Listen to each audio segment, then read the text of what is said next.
I was just talking to my longest known friend. I've known since I was 24 and I'm 58. So that's what? 24 and 24 is 48. So 24 plus 10 would be 34 years I've known this person. He's a masculine, a pretty boy, who played. And anyway, it's amazing what our relationships go through, with those that we love and are betrayed by and get angry with, and then, very disappointed and hurt by, even heart shattered perhaps. And, it's difficult to love people sometimes. And in order to maintain that persona, in order to maintain the love within self, we have to rearrange things inside of ourself. Like with a betrayal, and we get angry and we're like, right? And, we have to make the choice if we wish to live in the energy of betrayal, of pain, of, this heart shattering that we have to rebuild ourselves from.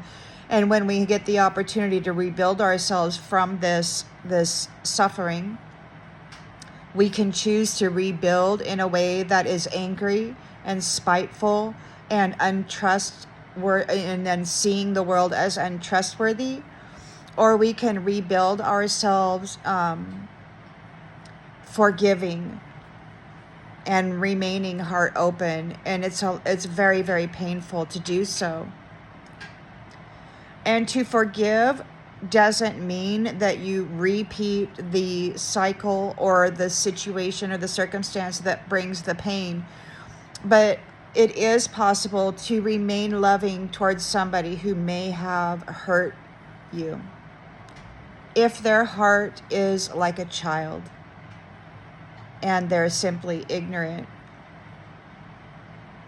not fully conscious of the hurt that they're pouring into you or into the world, because they're so tied up with this narcissistic attachment that they're unaware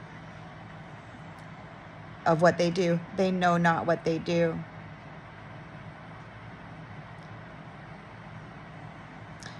And it's the inner child that allows the love to continue, not necessarily the presence,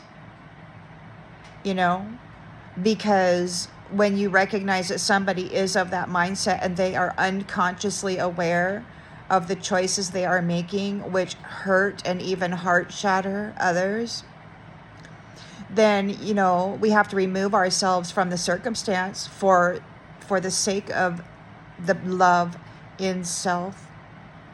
But that doesn't stop us from forgiving, which is releasing the pain of it,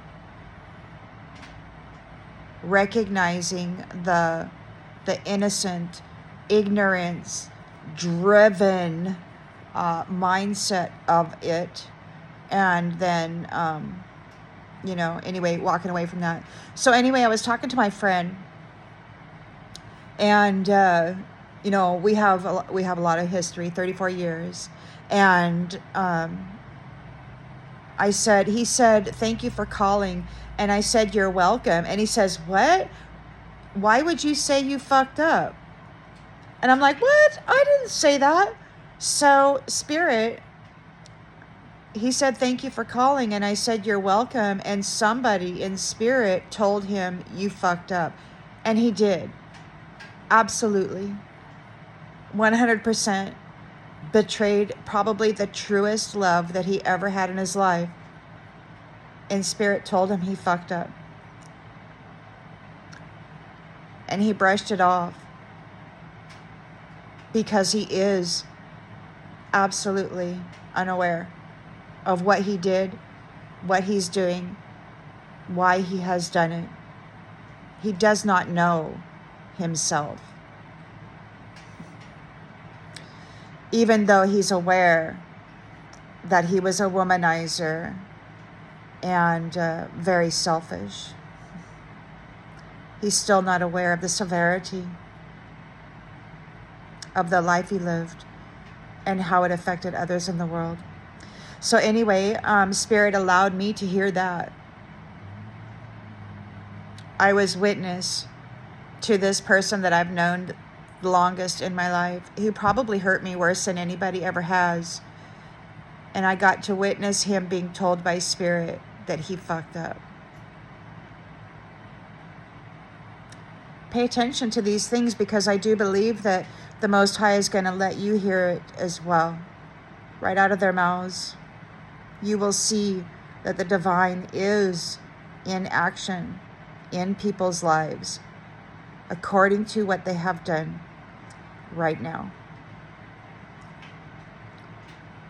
And, you know, I've always lived with the mindset that vengeance does belong to a greater authority than I, and it's never been the energy that I wish to dwell in, this anger, bitter, grudge-holding, vengeful energy. I just don't appreciate it in me.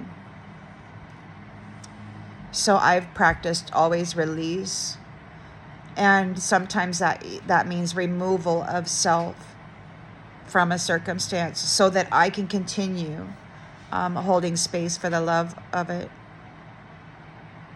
Anyway, I just thought I'd share that with you.